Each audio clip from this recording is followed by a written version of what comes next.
you've talked about in the cornfield DEI, diversity, equity, and inclusion, and there is this sort of like victimhood hierarchy, and we emphasize group identity, right? We're looking at each other in terms of these group identities, but I can well, that's the trend. Yes, that is the trend. I mean, I can understand we had to band together. It's like you said, right? I mean, I've got family members that don't accept me. I've got the church. I've got church members. Yeah. Like you have to emphasize your identity to say, hey, like it's actually okay to be me. But in every facet of your life, I see a lot of people doing it. It's like, even to get an arts grant, I'm a queer artist. Like, why do we emphasize? I don't even like the word queer. It's annoying. Like, shut the fuck up. Like, you're just a person. Let me take the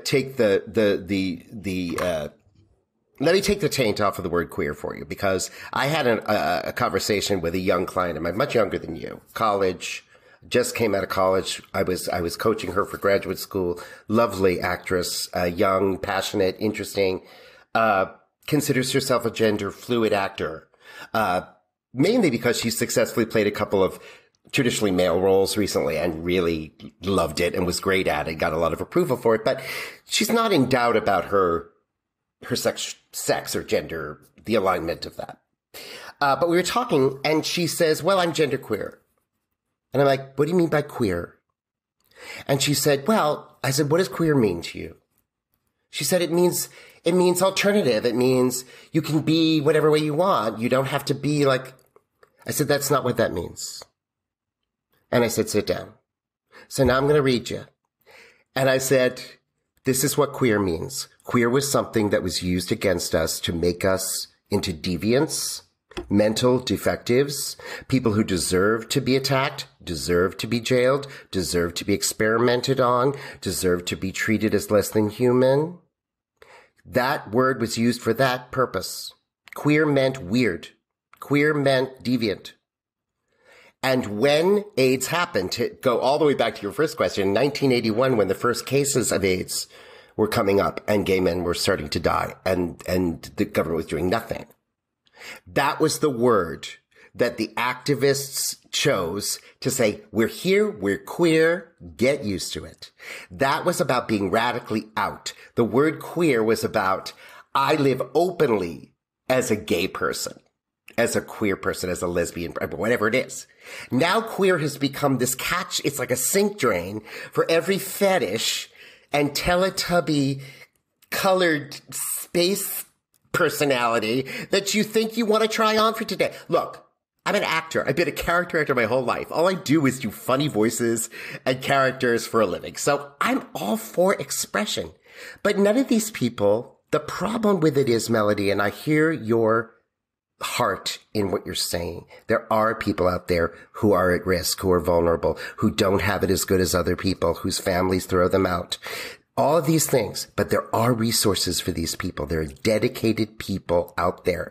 There are ways to do volunteerism. I worked on a hotline for 2 years, answering phone calls from people who needed help. There's resources out there, but you don't achieve this by lecturing other people about how bad it is for the LGBTQIA plus community with your pink hair and your septum piercing. I am sorry. That is not activism. It's not volunteerism. It's not service. It's not engagement.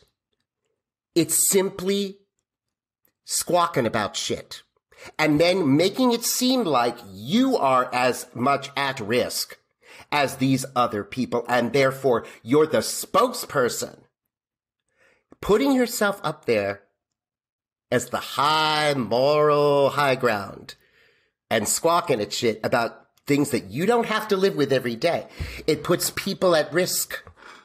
I was talking to somebody the other day about this, and I won't go off on this tangent too far, but I think it's very important, Melody, because I hear the concern. I hear it. And there are things you can do to help people who are less fortunate than you, who are being oppressed. Okay. But we, in America, we live in one of the most tolerant societies on earth. Is it easier for me to be an openly gay man in the middle of New York City in 2023? Absolutely. Is it easy? Would it be easy for somebody like me in Birmingham, Alabama? Maybe not. I mean, we all have to find a way to set an example for each other. That's a community where I can look at you, Melody, and I can say, there is a person who knows who she is. She's being a beacon for other people. She's opening conversation. She's letting people know that they're not alone and is willing to tell the truth. There are people who need that. And I was in recovery. I did recovery at the Gay Center here in New York. Wonderful, incredible counselors, amazing people. And when you sit in a room and you sit at a table where you're all addicts and you got to talk about shit, and there are people at that table who are young, vibrant, trans people who were thrown out of their homes, who went into sex work to pay for their hormones and for their treatment, who can't get housing because they're being discriminated against. And you realize, I'm lucky. I'm lucky.